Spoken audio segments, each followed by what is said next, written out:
अंधेरी रात में चारों तरफ सन्नाटा छाया हुआ था। सुनाई दे रही थी तो सिर्फ कुत्तों और झिंगुरों की आवाज। इसी रात में गंगाराम की आंख खुली। रात में प्यास लगना बड़ी दुविधा है। अब इंसान अपना गरम बिस्तर छोड़कर उठे और गंगाराम अभी अपनी बात पूरी भी नहीं कर पाया था कि उसने देखा कि सामने उसका बेटा खड़ा हुआ है। अरे मोहन, तू इतनी रात में मेरे कमरे में क्यों खड़ा है? आपको आखिरी बार पानी पिलाने आया हूँ। आखिरी बार? तो पागल हो गया है? लेकिन अब मोहन कुछ नहीं बोला। उसने सीधा एक डंडे से गंगाराम के सिर पर वार कर दिया। गंगाराम चिल्लाकर बाहर की तरफ भागा। बचाओ बचाओ, मेरा बेटा मुझे मार डालेगा। गंगाराम अपने घर से बाहर आ चुका था। उसके चिल्लाने से कुछ लोग उठ गए थे, लेकिन तभी पीछे से मोहन भी आ गया और उसने डंडे के लगातार वार से गंगाराम को मार डाला और वापस घर में भाग गया। हे भगवान, मोहन ने अपने पिता को मार डाला। भीड़ लग गई। मोहन फिर से बाहर आया, लेकिन अब उसके हाव भाव बदले हुए थे। भीड़ ने उसे पकड़ लिया और फौरन पुलिस को बुलाया। मैंने अपने पिता को नहीं मारा, वो कोई और था, वो कोई और था। मैंने अपनी आंखों से देखा है तुम्हें अपने बाप का कत्ल करते हुए। इंस्पेक्टर साहब, इसे ले जाइए। मोहन को पुलिस पकड़ कर ले गई, लेकिन उसकी चीखें अब भी लोगों के कानों में गूंज रही थी। मैंने अपने पिता को नहीं मारा, वो कोई और था। लोगों के मन में डर समा गया था। ये कैसा समय आ गया था जब बेटा बाप का गला काट रहा था और फिर कह रहा था कि उसने कुछ किया ही नहीं। इसी बीच गांव में एक नया लड़का आया, राजीव। वो अपने पुश्तैनी घर और जमीन के सिलसिले में गांव लौटा था। ये गांव तो मेरी बचपन की यादों से बिल्कुल अलग हो गया है। इतनी अजीब बेचैनी क्यों है यहाँ? अरे राजीव, तू यहाँ कैसे? पंकज, अरे गांव में क्या कर रहा है भाई? आते ही देखा कि पुलिस मोहन को पकड़ कर ले जा रही थी।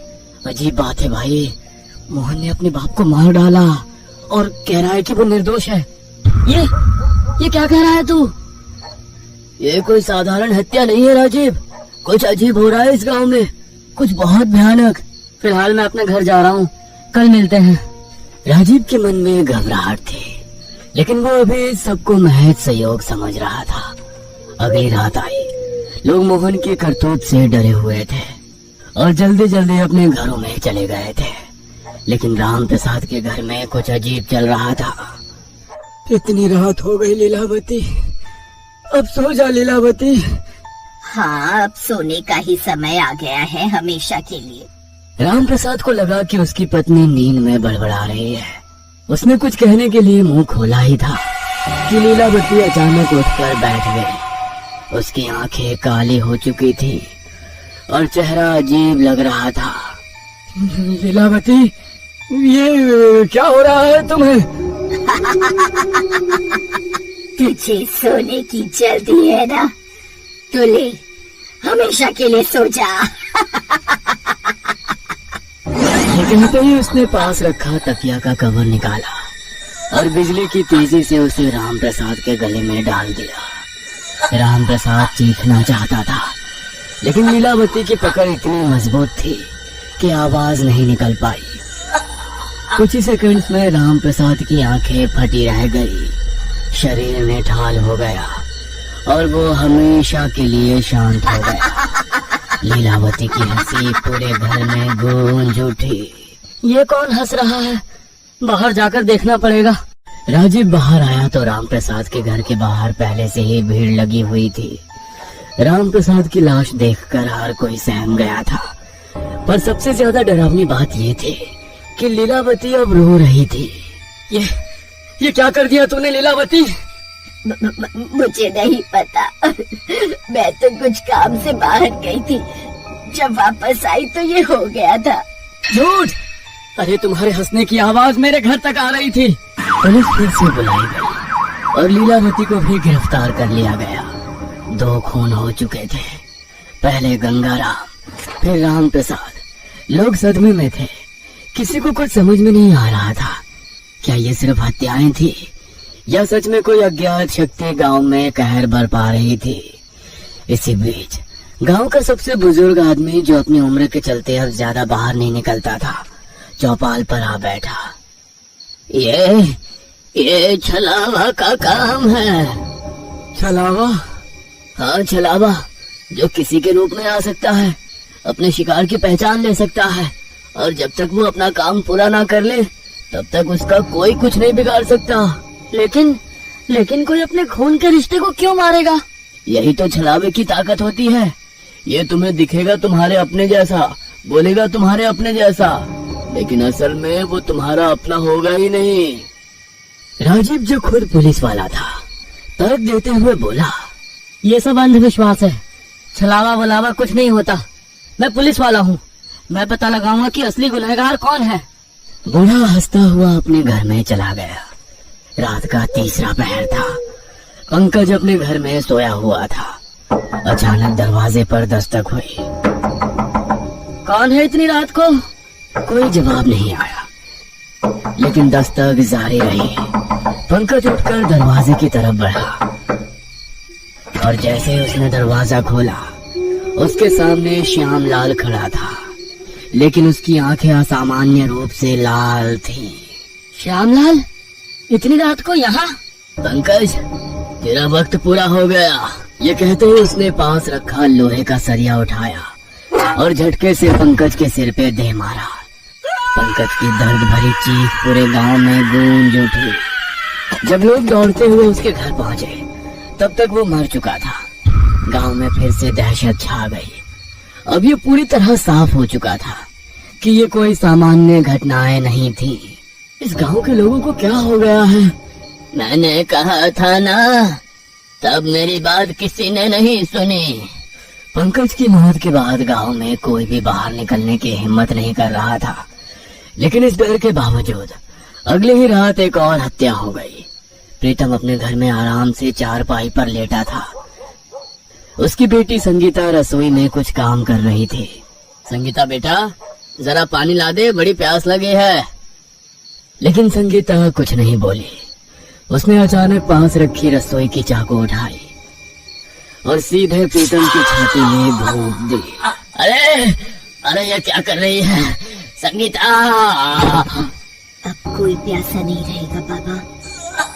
प्रीतम की आंखें धीरे धीरे ठंडी पड़ गई और संगीता वहीं मुस्कुरा रही थी। जब गांव वालों को ये खबर मिली तो हर कोई कांप गया। अब किसी को कोई संदेह नहीं रहा कि गांव में वाकई छलावा आ चुका था। ये छलावा का ही काम है, पक्का। हे भगवान, ये इस गांव को किसकी नजर लग गई है? अब तक 4 हत्याएं हो चुकी थी। गंगाराम, राम प्रसाद, पंकज और प्रीतम। गांव वाले अब खुले में चलने से भी डरने लगे थे। कौन कब किसका रूप बदल ले और किसे मार डाले, कोई नहीं जानता था। इसी समय गांव में रहने वाले सबसे चतुर आदमी चंदन ने सबको इकट्ठा किया। मैंने कुछ नोटिस किया है। क्या? छलावा कभी एक पैटर्न में नहीं मारता, वो रैंडमली लोगों को मारता है। लेकिन यहाँ एक पैटर्न है। तो क्या मतलब? ध्यान से देखो, जिन जिन लोगों की हत्या हुई है, ये सब एक दूसरे से जुड़े थे। कैसे जुड़े थे? ये सब जमीन की खरीद फरोख्त में शामिल थे। और अगला नंबर मेरे पिता का है, क्योंकि वो इन्हीं के साथ थे। मेरी बारी? अगर ऐसा है तो मतलब छलावा तुम्हारा रूप लेकर आएगा। हाँ, हमें तैयार रहना होगा। गांव में अब हर कोई दहशत में था। रात हो चुकी थी, लेकिन इस बार चंदन के घर कोई नहीं आया। उसकी सांसें तेज चल रही थी।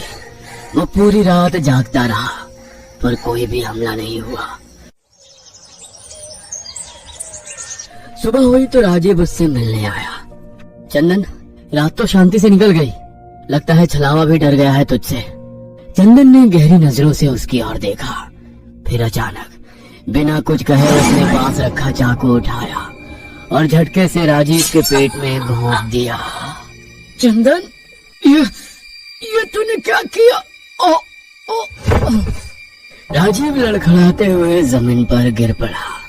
उसका शरीर झटकों से कांप रहा था।